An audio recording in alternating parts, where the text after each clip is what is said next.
sa RP1.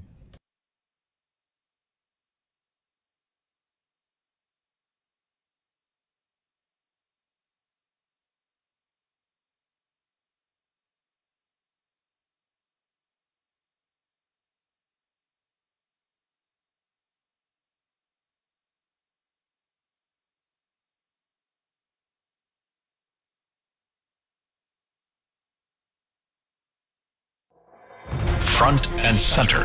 Front and Center. A focus on important and significant developments affecting the lives of Filipinos, not only in the Philippines, but also those living and working around the world.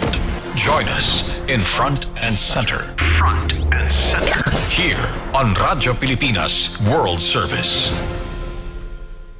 Welcome to Front and Center, where we focus on developments in the Philippines, legislation that provides policies and directions that strives to promote a better economy for the country, issues that concern the welfare and well-being of every Filipino. All of these and more will be Front and Center. You can watch this program live on our Facebook page at Radyo Pilipinas World Service. You can also hear us live on our audio streaming at Evox PBS Receiver app. So join us for another edition of Front and Center with your host, Jerome Toledo. Front and Center. Front and Center. Here on Radyo Pilipinas World Service. Before we have a further discussion about the immigration lookout bulletin order that was released by the Department of Justice and that will be executed by the Bureau of Immigration. So let's proceed first with the developments at the National Expenditure Program, because the House of Representatives remains confident that the 2026 national budget will be passed on time. So that's despite the request for an extensive review of the budget proposal of the Department of Public Works and Highways, as President Ferdinand Marcos Jr. ordered. House spokesperson Attorney Princess Abante said that the budget deliberations will continue, and the review of budgets of agencies who does not have any problem shall proceed. So that's a similar statement, and that statement rather from Attorney Princess Abante, which is the spokesperson of the House, echoes the statement also coming from Representative Mika Swansing, who chairs the House Committee on Appropriations. She said that the budget deliberations for the NEP, or the budget proposal for 2026, will continue until September 16. So that's from yesterday until the 16th. All the budget deliberations will continue at the House. And in the meantime, Attorney Abante noted that the appropriations panel has continued its work despite the cloud of controversy over the NEP, with members intent on addressing concerns swiftly and thoroughly. And those party leaders that announced that they are going to send the NEP, or 2026 NEP, back to DBM, as expressed their withdrawal to withdraw that request. And they will just proceed with the usual appropriations budget hearings at the House. And party leaders themselves, as Attorney Abante said, have expressed willingness to work beyond regular hours if needed to ensure passage of the national budget within the period set by the leadership. And also, she clarified that the issue of sending the NEP back to the DBM is not about a literal return of documents, but about ensuring corrections are made at the source level before the House acts on the proposal. And this distinction, as Attorney Abante pointed out, is critical to understanding, or is crucial rather, to understanding the process and in protecting the integrity of the Congress in its constitutional mandate to review the budget. And she said lawmakers want the Department of Budget and Management to take responsibility for the integrity of the budget proposal, which has criticized for questionable entries and overlapping programs. And the House, Attorney Abante said, cannot fulfill its duty of passing a sound and credible national budget unless the proposal it receives has been cleansed of errors, particularly the errata or the insertions that was put there at the NEP, as Senator Ping Lacson reported and flagged. And also, she said that the party leaders were unanimous in their stand that the House should not again be blamed for so-called congressional insertions, especially in light of mounting public scrutiny. And she explained that while errata are common during budget deliberations, the sheer number of corrections required this time raised red flags, prompting members to clarify publicly that these were not insertions of the House. As Representative Ronaldo Puno said, they are being careful to deliberate these budgets, particularly in some provisions that has a insertions or there's an errata. They are being careful because he said that the House is already receiving negative reviews, or they're receiving negative comments regarding the budget deliberations, as they are as some lawmakers are being involved in a scandal in flood control projects with the DPWH contractors. And also, instead, the Congress want the Department of Budget and Management and concerned agencies to fix the errors so the budget process can proceed cleanly. So, again, the House is committed to submit or to work on the budget by September 16. That's the deadline. So they are working hard and working closely with agencies so that they can finish the budget deliberations on time. And jumping to another topic, so the main topic rather, the Bureau of Immigration has received the names of individuals included in the immigration monitoring list for alleged involvement in anomalous flood control projects. Upon receiving the names of the individuals under Immigration Lookout Bulletin Order from the Department of Justice, immigration officers will strictly monitor these individuals included on the list. And that lookout order was signed by Justice Secretary Jesus Crispin Remulla yesterday upon the request from the Department of Public Works and Highways through its Secretary Vince Dizon. So I'm trying to call now the spokesperson of the Bureau of Immigration to give us a clarification and to give us clarification on some matters. Anyway, good morning, spokesperson Dana Sandoval. Good morning. Good morning. Pleasant morning to you. All right. So thank you so much for joining us in the program Front and Center on Radio Pilipinas World Service. Okay. So Bureau of Immigration has received names of individuals included in the immigration monitoring list, Ms. Dana, for alleged involvement in anomalous flood control projects. Okay, so, but first I would like to ask, what is this Immigration Lookout Bulletin Order that the Department of Justice has released? So can you tell us the legality of this order? Yes, we have received 2 immigration lookout bulletin orders. One was the other day, the one was yesterday. Mm-hmm. So it's for a batch of 35 and then another batch of 26 individuals. The immigration lookout bulletin, true to its name, is for lookout or for monitoring the movements of the individuals listed in the order. It's different from the whole departure order and from a warrant of arrest in the sense that it does not bar the travel of an individual or of the subject listed there, but the order rather is being used to ensure prudence in inspection for those individuals. The officers are required. Officers who encounter the subjects are required to check with the relevant government agencies, including the National Prosecutor's Office, if there is a freshly issued warrant of arrest or whole departure order. against the individual before allowing them or to leave. If the subject has an active warrant of arrest or whole departure order upon confirmation with the NPS, the BI would implement that. But without it, the immigration officers would need to secure all the pertinent details of the subject's travel and submit it to the Department of Justice to aid in the investigation. Okay, so this immigration lookout bulletin is just for monitoring purposes. So it does not hold any legal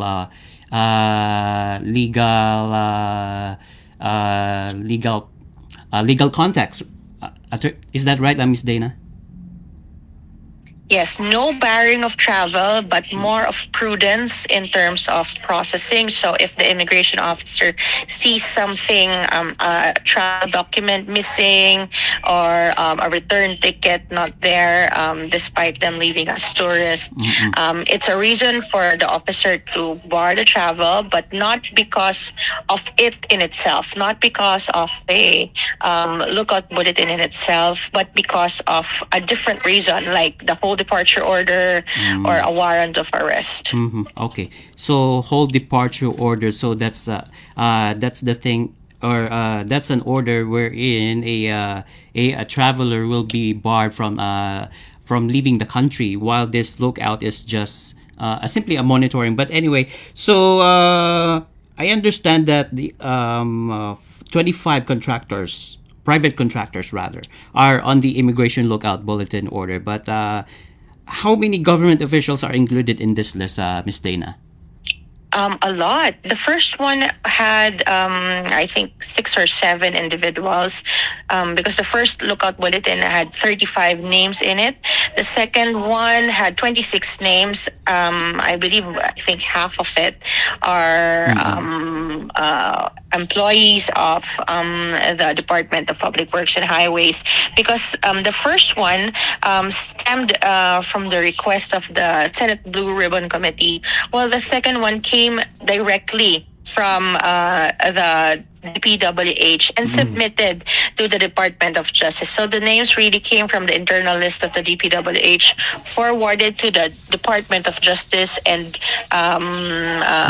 released to the immigration.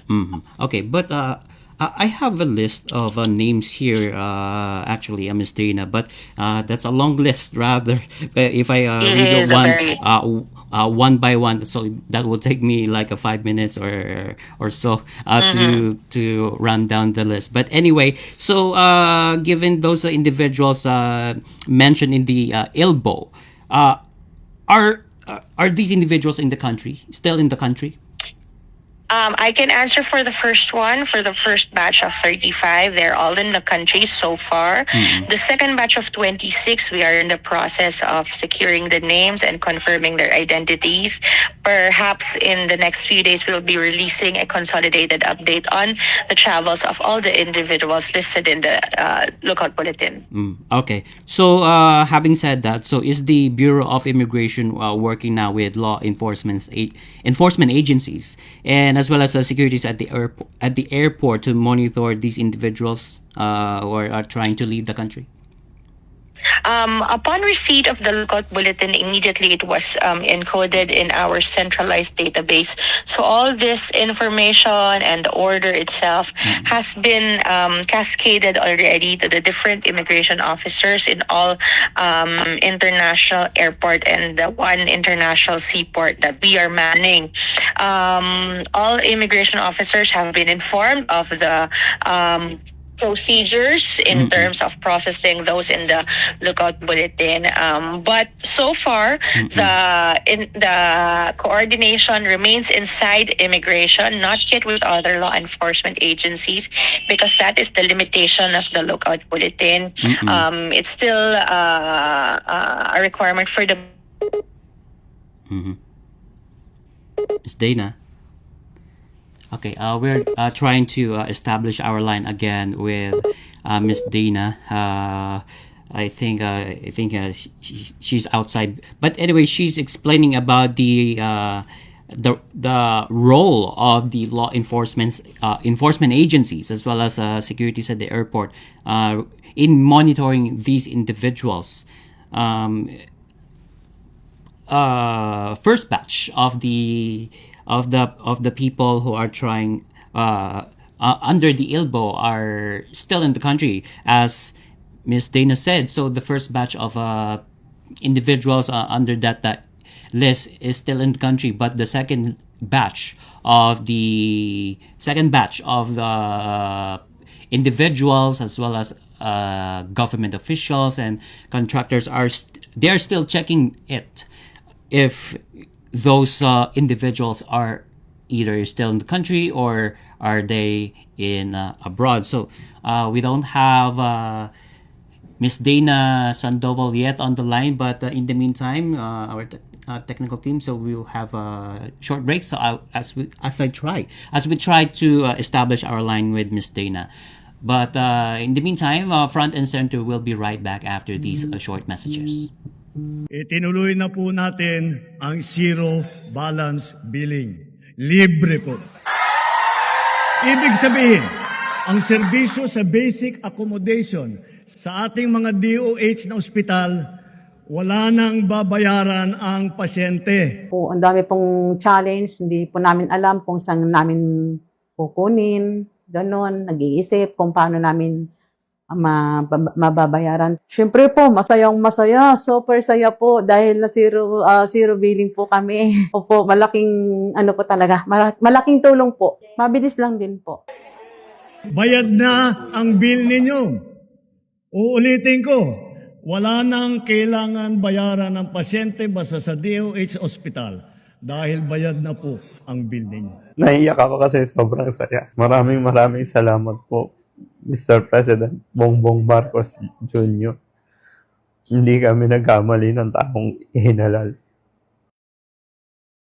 And we're back here at Front and Center here on Radyo Pilipinas World Service with me, Jerome Toledo. So again, we have now on the line the spokesperson of Bureau of Immigration, Ms. Dana Sandoval. Okay, so what's the coordination with the law enforcement agencies regarding these individuals under the ILBO list? Yes, sir. At this point, the coordination remains inside the Bureau of Immigration. If encountered at the international ports, we will be coordinating with the National Prosecutor's Office and all the relevant government agencies to check up to the last minute if there is a freshly issued warrant of arrest or whole departure order against the subject. But at this point, in terms of disseminating the lookout bulletin order, it remains inside the agency. Once encountered, we will be coordinating with the relevant government agencies to confirm their status for us to do the proper assessment at the ports. Oh, okay. So you mentioned earlier that there is another list of individuals under the lookout bulletin that are yet to check their status if they're still in the country or they went abroad before the flood control project scandal erupted. So if those individuals on the second list, or if we say on the first list, are went overseas, so if a arrest warrant will be issued against them, how will the Bureau of Immigration coordinate with its international counterparts? Yes, if it's an arrest warrant, the local law enforcement, the police would be able to coordinate with the BI and Interpol in case the subject is already out of the country by the time that a warrant of arrest is issued by the courts. We are part of the member states that are in agreement with Interpol, and once the warrant of arrest is there, the law enforcement agencies of other countries would be able to assist us in locating and bringing the subject back to the Philippines. Oh, okay.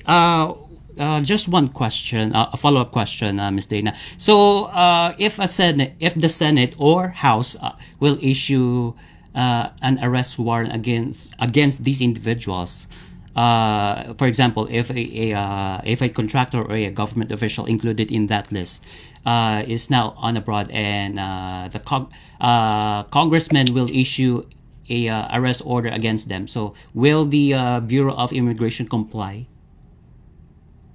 We will forward the individual, the subject, to the proper authorities for processing if encountered at the ports, and and we confirm that there is indeed a warrant of arrest issued against him. Okay. All right. Got it. Okay. So, how is the Immigration Bureau will ensure that those people included in the lookout bulletin list will not use backdoor exits to leave the country, and what's the measure are in place to prevent this, Ms. Dana? Yes, well, I cannot answer directly on how the monitoring of the backdoor is, or the illegal migration corridor is, because this is under the jurisdiction and monitoring of the local government units and the local police in the area. But we have started a close relationship with them already, and so far they have showed that they are strictly monitoring the areas already, and have actually intercepted a number of individuals trying to cross the border illegally. Just last week, 3 Chinese nationals were intercepted by the police after being found to be trying to leave the country for Malaysia via boat. So they have been forwarded to the BI, and we expect that should they see anyone doing the same activity in the area, that it will be forwarded to the proper authorities for processing. All right. Okay. And just one point before I let you go, Ms. Dana. So they can still go, or they can still leave the country, regardless if they have regardless if they have a lookout bulletin that was issued against them. Yes, at this point, they may leave the country, given that there are no other orders that would result in the barring of their travel. So we would have to confirm that during their travel, if we see them. If there are no other orders, no whole departure order, no warrant of arrest issued against them, then they may leave the country with only the immigration lookout bulletin. With appropriate travel documents. Yes, of course. Okay, got it. All right, and with that, thank you so much, Ms. Dana Sandoval, the spokesperson of the Bureau of Immigration, for joining us in the program. Thank you, and have a good day. Welcome and good morning. And that was Ms. Dana Sandoval, the spokesperson of Bureau of Immigration, as he talks about the Immigration Lookout Bulletin Order that was released by the Department of Justice. So, in short, these individuals included in the lookout bulletin list may leave the country, but they are on a strict monitoring from the Immigration Bureau. So they can leave the country, but they will be on a close watch of our authorities. So this is one of the developments regarding the flood control project scandal, and it's up to the authorities at the Senate and at the House if they are continuing this proceedings, and so that we can prosecute these people and hold these people accountable for the anomalous flood control projects that they have partaken in the past years. So having said that, so we don't have much time for us here on Front and Center. So thank you. But anyway, thank you so much for to our technical side, Mr. Milo Janela, and to our Warcas operator, we have Hiro Lucero, and also on our audio streaming, we have Leo Magpayo there. So again, this is your host, Jerome Toledo. Until next time, for another edition of Front and Center here on Radyo Pilipinas World Service. Mabuhay. You have just heard and watched Front and Center. Front and Center. Join us again for another edition here on Radyo Pilipinas World Service. Front and Center.